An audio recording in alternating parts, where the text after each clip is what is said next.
Hola amigos, ¿cómo están? Bienvenidos sean todos a un nuevo video. El día de hoy vamos a reaccionar a la siguiente parte de la Guerra del Pacífico, el episodio número 12, la campaña de Lima, la parte 2 de 4. Así que comencemos. La historia como no te la contaron presenta Guerra del Pacífico, la campaña de Lima, segunda parte. El asalto sobre la capital del Perú está resuelto, pero el camino a Lima supone para Chile el obstáculo más grande y difícil de sortear en lo que va de la guerra. Por ello, para la campaña que se encontraba próxima a iniciar, el gobierno chileno determinó que no bastaría con llenar las bajas sufridas por el ejército. Era necesario conformar nuevos cuerpos para fortalecer tanto al ejército expedicionario como a las fuerzas de reserva y ocupación que quedarían a cargo de la protección de las fronteras del país. Sin embargo, gracias a las victorias alcanzadas por sus fuerzas armadas en tierra y mar, el gobierno chileno ha logrado asegurar los recursos económicos necesarios para financiar la expedición hacia la capital del Perú, mientras que la impresionante respuesta del pueblo chileno al llamado de las armas permitió que cada ciudad o región de Chile lograra organizar su propio batallón cívico movilizado, algunos de los cuales pasaron incluso a conformar regimientos equiparables en tamaño y organización a los cuerpos de línea. Fue así como, en espacio de pocos meses desde el término de la campaña de Tacna y Arica, Chile lograría duplicar el tamaño de su ejército, con el cual el Ministerio de Guerra y Marina pudo atender las crecientes demandas que imponía la protección de los territorios ocupados, el resguardo del orden interno y la custodia de las fronteras.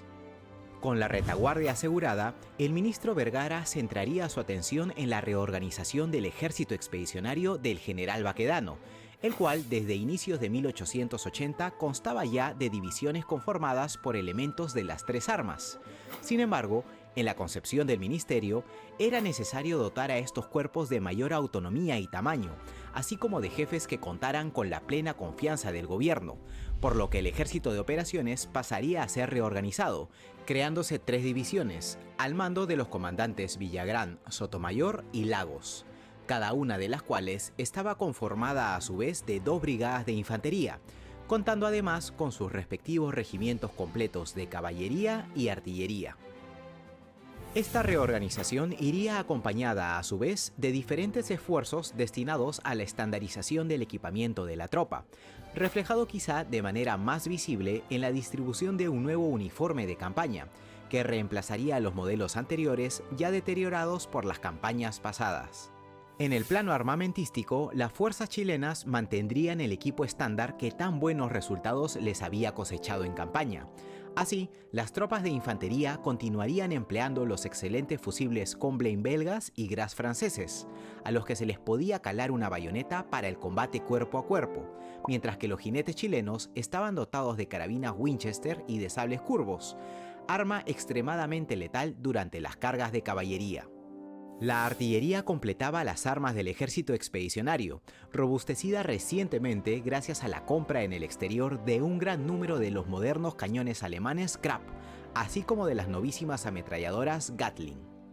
Sin embargo, la ejecución de una campaña tan ambiciosa implicaba también introducir cambios estructurales significativos en la administración del ejército, por lo que el ministerio dispondría la reorganización de los servicios de parque general y bagajes, creando cuerpos divisionarios y de reserva, gracias a los cuales se pudo asegurar que cada soldado marchara al Perú contando con una provisión de 300 tiros, y cada cañón con 100 granadas, mientras que para el acarreo de las municiones, víveres, agua y forraje, los cuerpos de intendencia emplearían más de 1.200 mulas, cuyo cuidado recaería en buena medida en los auxiliares chinos liberados durante las incursiones hechas en las haciendas peruanas.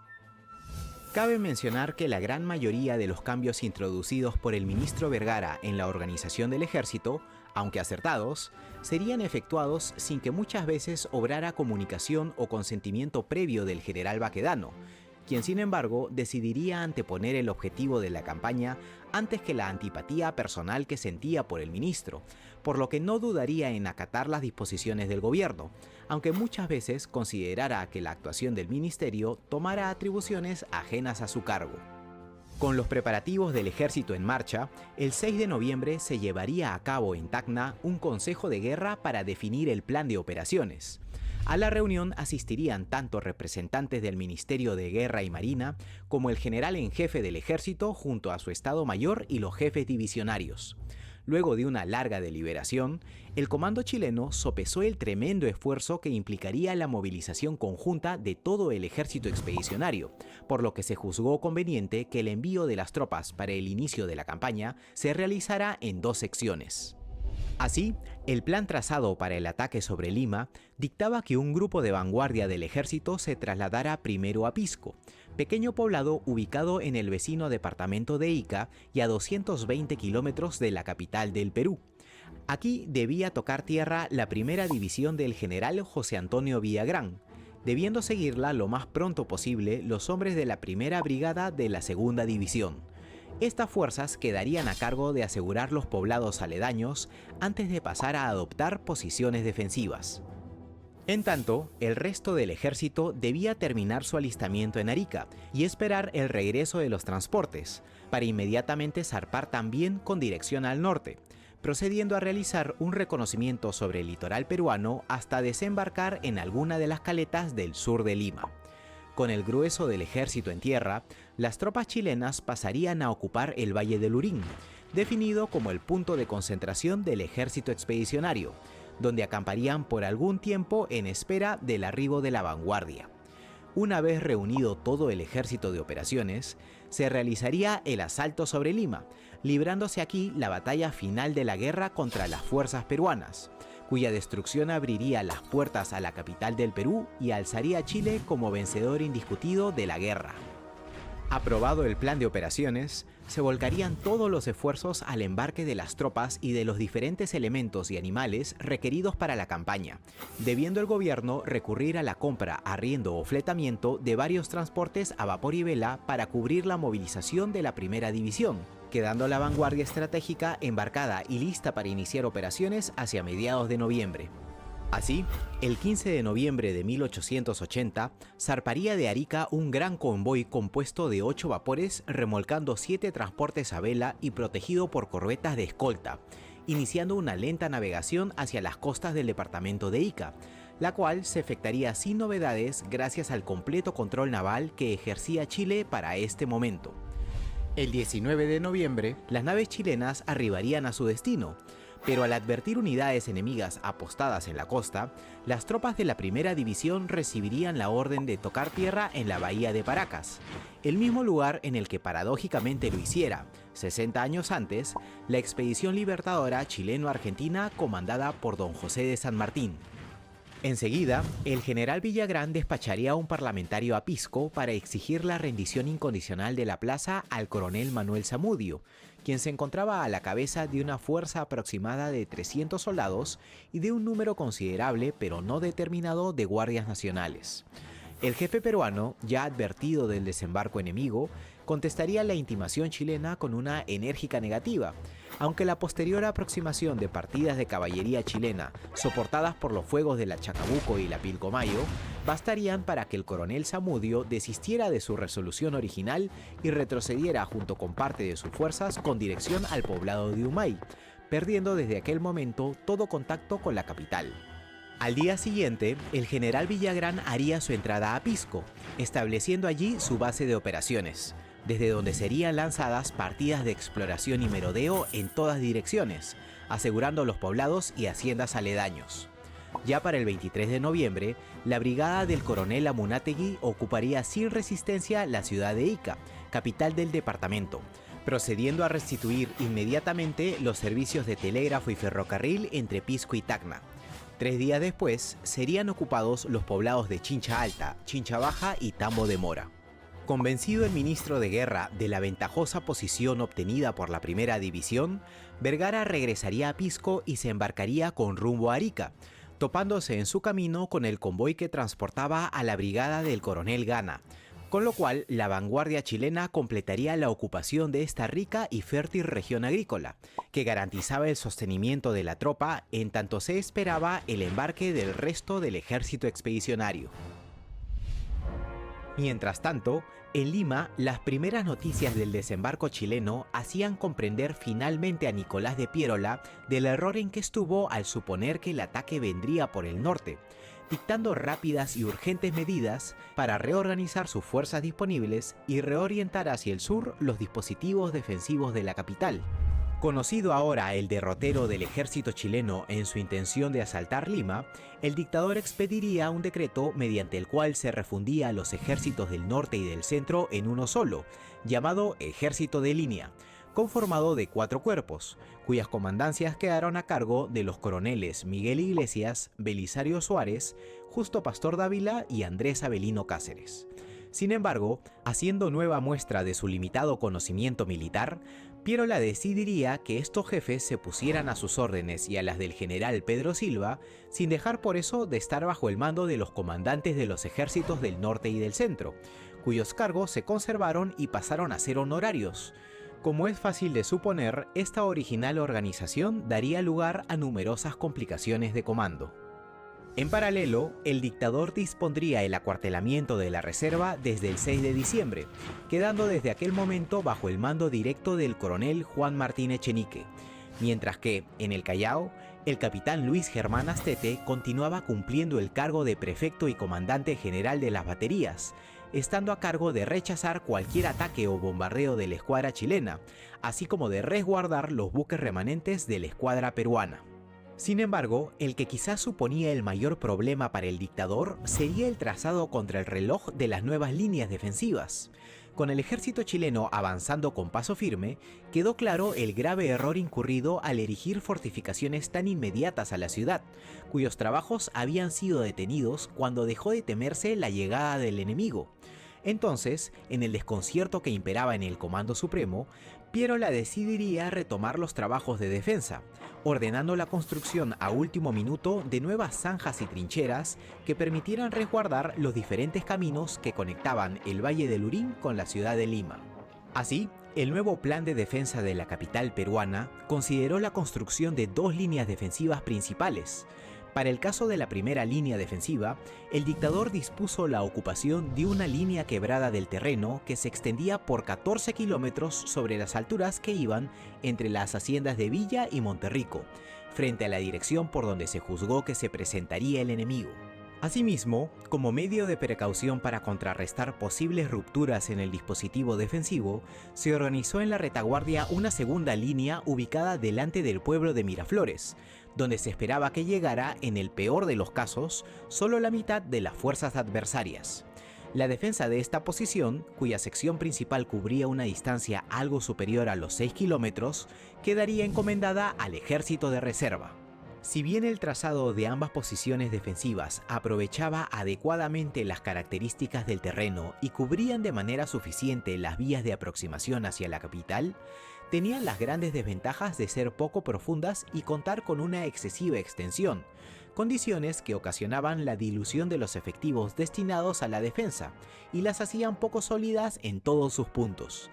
Además, a pesar de ser líneas paralelas trazadas para brindarse apoyo la una a la otra, los 10 kilómetros que las separaban impedían a las fuerzas en retaguardia brindar un apoyo efectivo y oportuno al ejército de línea. Pese a ello, las defensas de la capital proyectadas por Piérola sorprenderían a algunos comandantes extranjeros presentes en Lima, así como dejarían satisfechos a varios jefes del ejército peruano veteranos de las guerras de independencia, quienes aprobarían el plan para la defensa de la ciudad, por lo que los preparativos continuarían a toda marcha en preparación para la inminente llegada del ejército chileno. Mientras tanto, el ministro Vergara arribaba a Arica, creyendo encontrar completamente listas las fuerzas que debían embarcarse al norte. Grande sería su sorpresa y enojo al enterarse de los retrasos sufridos a causa de no haberse calculado oportunamente todos los elementos que necesitaba la expedición. Esta situación causaría un nuevo episodio de desavenencias entre el ministro y el general en jefe, a quien Vergara culpaba directamente del retraso que estaba generando preocupación en el gobierno, que se encontraba confiado en que el ejército no carecía ya de ningún elemento para su embarque. Sin embargo, gracias a la oportuna intervención de Eulogio Altamirano y Eusebio Lillo, se lograría poner paños fríos a la tensa situación, logrando que el ministro Vergara retire su nota contra Baquedano, mientras que la rápida intervención del gobierno hizo posible contar con todos los elementos y animales faltantes hacia la primera semana de diciembre. En tales condiciones, el 7 de diciembre se celebraría un nuevo Consejo de Guerra en Arica,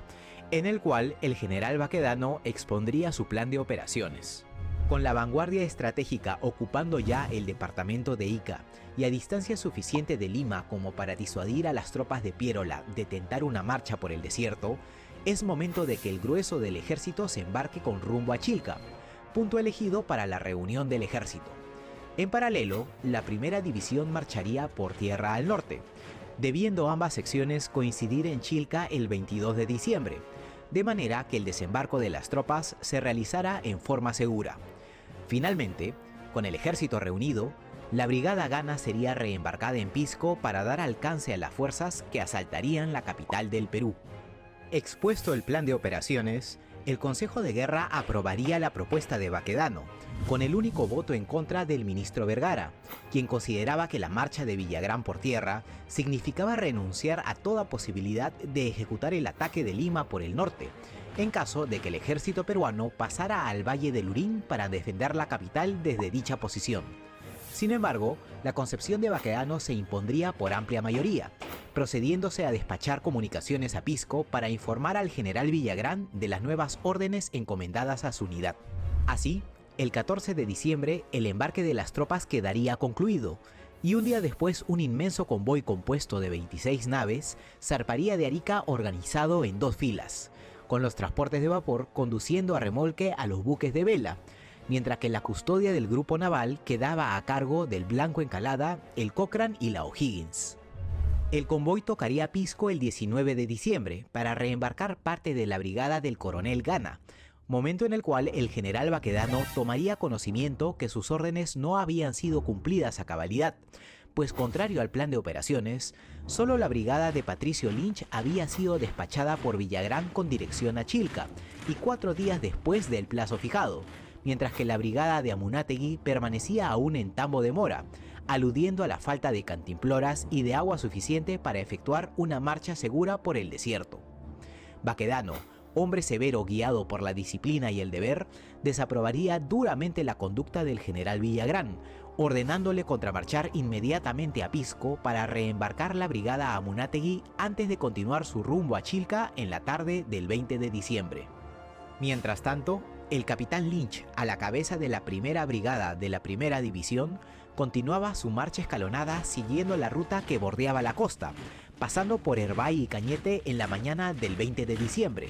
punto en el que sus avanzadas comenzarían a ser atacadas por los cazadores del Rímac, regimiento de caballería a las órdenes del coronel Pedro José Sevilla, quien tenía la misión de hostilizar al enemigo en su avance hacia el norte. Pese a ello, Lynch seguiría avanzando sin encontrar mayor resistencia organizada, hasta alcanzar Cerro Azul el día 21, donde además de imponer importantes contribuciones de guerra a las haciendas locales, lograría hacerse con el apoyo de más de 1000 chinos culíes que fueron liberados de la condición de esclavitud en la que trabajaban en el valle,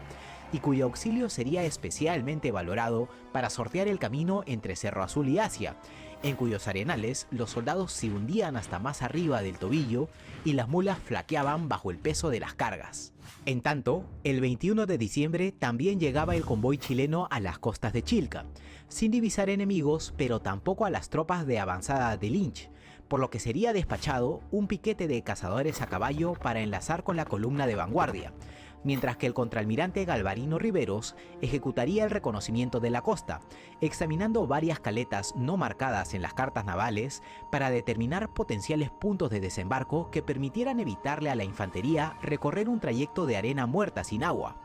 Finalmente, se determinó la conveniencia de desembarcar a la infantería en Caleta Curayacu, ubicada a 24 kilómetros al norte de Chilca, por lo que el desembarco comenzaría el día 22. Apenas tocado tierra a las primeras fuerzas chilenas, comenzarían los reconocimientos iniciales sobre el Valle del Lurín, cuya buena fertilidad y disposición le brindaban condiciones ventajosas como punto de concentración del ejército. En su camino, las avanzadas chilenas se toparían con pequeños focos de resistencia que serían dispersados sin dificultad. Finalmente, a las 11 de la mañana del día 23, el coronel Sotomayor entraría al pueblo de Lurín, procediendo posteriormente a asegurar los poblados ubicados río arriba del valle del mismo nombre. En tanto, en Lima continuaban llegando reportes con información del inminente ataque sobre la capital. Para este momento, con el enemigo a tan solo 25 kilómetros de su objetivo, las posibilidades de salir al encuentro del ejército chileno mientras completaba su desembarco o marchaba hacia Lurín habían quedado descartadas, por lo que el 23 de diciembre Pierola ordenaría al ejército de línea ocupar sus posiciones en la primera línea defensiva, y 2 días después, en Navidad, el ejército de reserva abandonaría Lima en medio de grandes manifestaciones públicas, pasando a ocupar sus posiciones definitivas en la línea de Miraflores, dedicándose a partir de ese momento a mejorar el terreno delante de sus improvisados reductos. Al mismo tiempo, el dictador dispondría el traslado de su puesto de mando al rico balneario de Chorrillos, no sin antes conferirle al alcalde de la capital, Rufino Torrico, facultades en todo lo relativo a la conservación del orden público en Lima, tarea para la que entraría en funciones la Guardia Urbana Extranjera. Ya instalado en Chorrillos, Pierola dedicaría los próximos días a inspeccionar las obras de defensa junto con los comandantes de los cuerpos del ejército, dictando varias modificaciones de último momento destinadas a mejorar las posiciones de la tropa. Así, la línea defensiva quedaría emplazada definitivamente sobre una cadena casi continua de pequeños cerros de pendientes relativamente escarpadas, ubicados frente a una extensa pampa que ofrecía un amplio campo de tiro para los soldados peruanos. Sin embargo, debido al apresuramiento con que fue construida, el frente presentaba algunos abras y planicies que quedaron como claros expuestos por los que el enemigo podría intentar rebasar la línea peruana y en los que apenas se pudo llegar a excavar zanjas y sembrar minas y otros explosivos, mientras que la línea principal quedaría constituida principalmente por un sencillo sistema de reductos y parapetos de 1 metro de alto, formados de pircas de piedra y sacos terreros, tras los que los soldados y cañones peruanos serían desplegados. El primer cuerpo del ejército, al mando del coronel Miguel Iglesias, tendría la responsabilidad de defender el extremo derecho de la línea peruana, que comprendía el espacio que iba desde la playa La Chira, pasaba por Villa y los llamados cerros de Santa Teresa y llegaba hasta la cumbre más occidental del Cerro Zigzag. A partir de este punto, la defensa quedaba a cargo del cuarto cuerpo del ejército, bajo el mando del coronel Andrés Avelino Cáceres, quien distribuiría sus fuerzas sobre las elevaciones que iban desde las cumbres central y oriental del Cerro Zigzag y continuaban por las colinas de San Juan hasta el Cerro Vive el Perú, ubicado delante de la hacienda de San Juan. En tanto, el extremo izquierdo de la línea peruana quedó asignado al tercer cuerpo del ejército, bajo las órdenes del coronel Justo Pastor Dávila, cuyas tropas pasaron a ocupar las cumbres que se extendían desde las alturas de Pamplona hasta cerca de Monterrico Chico. Finalmente, las tropas del segundo cuerpo del ejército, a órdenes del coronel Belisario Suárez, quedarían como reserva general, desplegados a retaguardia de la hacienda de San Juan, entre el centro y la izquierda de la línea peruana. Completando las posiciones peruanas se encontraban instaladas 3 baterías de artillería emplazadas en lo alto del Morro Solar, bajo el mando del comandante Arnaldo Panizo, cuya ubicación permitía apoyar tanto a la defensa de los cuerpos de línea como repeler cualquier intento de bombardeo por parte de la escuadra chilena. Así, quedaría constituido definitivamente el sistema defensivo peruano, destinándose los siguientes días a seguir mejorando las obras de defensa y a reforzar los cuerpos del ejército con la llegada de efectivos, armas y elementos provenientes del interior del país, en preparación para la batalla decisiva de la guerra que se libraría a las puertas de la capital. Por su parte, el coronel Sevilla, a la cabeza de los cazadores del Rímac, se había replegado a Mala, donde recibiría órdenes de la capital de posicionarse en Calango para continuar con la resistencia en los valles del sur de Lima. Sin embargo, consciente del reciente desembarco del grueso del ejército en Curayacu y viendo su posición cada vez más comprometida, Sevilla informaría a Lima de la urgente necesidad de replegarse sorteando los cerros ubicados entre Mala y Lurín, para continuar luego por el camino de Manchay hacia Lima, sin saber que todos los propios que mandaba serían interceptados en el camino por las fuerzas chilenas al mando del coronel Orocimbo Barbosa, quien ya ocupaba para estos momentos posiciones en el Valle de Lurín. Mientras tanto, la brigada a cargo del capitán Lynch continuaba su marcha al norte, alcanzando Chilca el 24, pasando por Caleta Curayaco el día 25 y llegando ese mismo día al campamento de Lurín, casi al mismo tiempo que las últimas tropas del ejército embarcado alcanzaban esta posición. Así, desde el día 27 de diciembre, se lograría finalmente la concentración de la totalidad del ejército expedicionario que debía operar sobre Lima. Ese mismo día, Sevilla alcanzaba las inmediaciones del Valle de Lurín, emprendiendo la marcha por las lomas del Manzano. Bajando al valle por la noche, los jinetes peruanos organizados en 3 secciones avanzaron con rumbo hacia Neguilla, en la convicción de encontrar allí a las tropas peruanas, pero conscientes de que el enemigo no se encontraba distante. De pronto, la vanguardia del Rímac fue sorprendida por los fuegos del regimiento Curicó ocultos tras los cerros contiguos, iniciándose un fuerte intercambio de disparos en la más completa oscuridad. Luego del primer intercambio, los jinetes peruanos retrocedieron para reagruparse y 20 minutos después el Rímac volvió al ataque para forzar su paso por la hondonada. Sin embargo, la carga sería repelida en varias oportunidades, mientras que las tropas de Barbosa colocadas en las alturas de lugares estratégicos impedían la retirada de los jinetes. El coronel Sevilla, pie en tierra, al ver la inevitable pérdida de su regimiento, instó a sus hombres a continuar la lucha, mientras otros tantos trataban de escapar de la trampa, siendo perseguidos de cerca por la infantería chilena. Horas después, Sevilla y otros 100 combatientes del Rímac serían hechos prisioneros.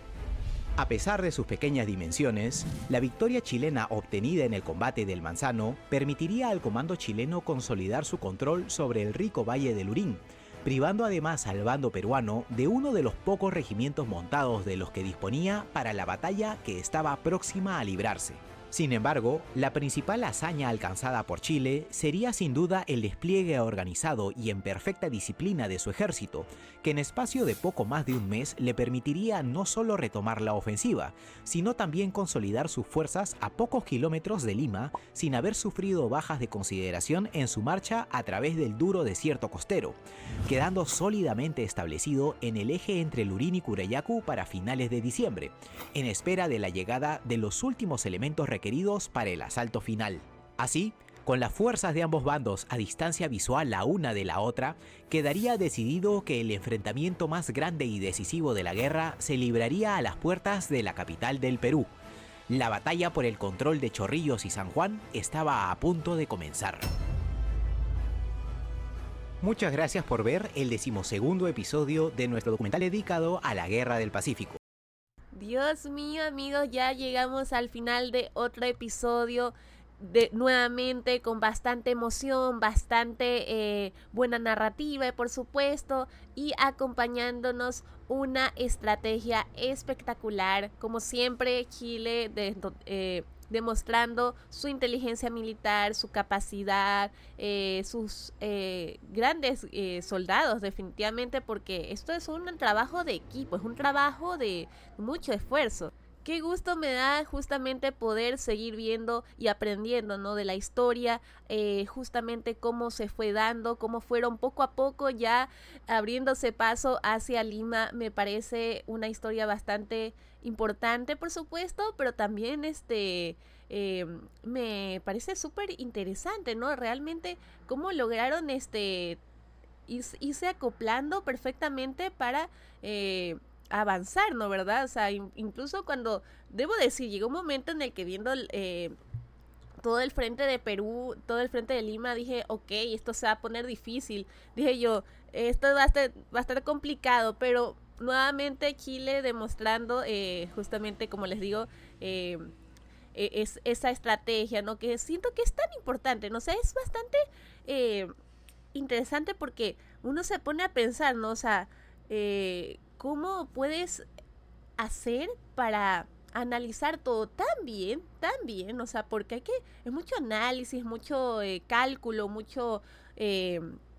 saber, ¿no?, cómo actuar, cómo va a pensar el enemigo también, porque todo se tiene que pensar, todo, o sea, qué es lo que está pensando el enemigo, cómo vamos a atacar, cómo se va a transportar, incluso el tema de los animales, ¿no?, que me sorprende muchísimo, pero ciertamente las mulas, diferentes animales que han sido muy necesarios desde entonces, seguramente desde incluso antes, para justamente la guerra, ¿no? Pero es espectacular eso, ¿no? Que justamente se ve también eso en la historia, ¿no? O sea, por qué incluso hasta el día de hoy siguen siendo tan importantes, ¿no? Los animalitos, incluso en este tipo de hazañas tan heroicas, ¿no les parece? Pero sí, también, claro está, las armas, también los tanques, también bueno, los cañones, perdón, eso es lo que uno ve y dice qué preparados que estaban en todo momento. O sea, si se dan cuenta, cañones alemanes, o sea, cuchillos curvos, o sea, veo bastante preparación en todos los sentidos. Que no digo que Perú de pronto también, o sea, les digo, yo llegó un momento que dije, ok, estaban igual, o sea, estaban prácticamente apostando el todo por el todo. O sea, y lo que sí voy a decir, y creo que ya lo he mencionado igualmente otras veces, en favor de Perú, es el hecho de que no se querían dar su brazo a torcer, ¿ah? Pero bueno, está bien, porque, o sea, al final del día cada quien estaba justamente respaldando su país, ¿no? Y lo cual está súper normal, súper bien. En todo caso, qué valentía de ambos lados seguir luchando hasta el final. Y no solo eso, sino que también el haber dado sus vidas prácticamente. O sea, aunque bueno, debo decir que estoy bastante, no sé, supongo que más tranquila porque en esta de aquí no hubieron tantas pérdidas, ¿no? Y crean que, bueno, claro está que esto ya es algo que ya pasó, ¿no? Yo igual me estoy como que ilustrando, ¿no? Pero de todas maneras como que es feo, ¿no? Es feo de todas maneras el escuchar de las pérdidas humanas porque realmente es bastante para pensar, ¿no? O sea, uno tiene que sensibilizarse de todas maneras y aunque es algo que ya pasó y son personas que ya no están, de todas maneras, o sea, al final del día son vidas humanas y por supuesto, como siempre lo he dicho, en la guerra realmente se pierde más de lo que se gana y se podría decir que en ese sentido más que nada, ¿no? O sea, en el sentido humano. O sea, claro, en el sentido patriótico, por supuesto, se gana bastante, ¿no? O sea, pero si lo vemos más desde el sentido humano, ¿no? De que obviamente nadie quiere que nadie muera, obviamente, pero son como que situaciones que ya uno no puede controlar, ¿no? En este caso son consecuencias en todo caso. Pero bueno, en todo caso estoy muy contenta, amigos, de verdad de haber podido reaccionar al siguiente episodio. Yo sé lo mucho que les gusta estos videos y de verdad les agradezco también el apoyo. Como siempre les voy a recomendar, por supuesto, que vayan al video original al que estamos reaccionando, porque recuerden que este video original es justamente de otro canal, entonces hay que darle su apoyo como es debido y por supuesto su crédito como debe ser, ¿no? Porque para mí es justamente gracias a estos videos que podemos aprender, podemos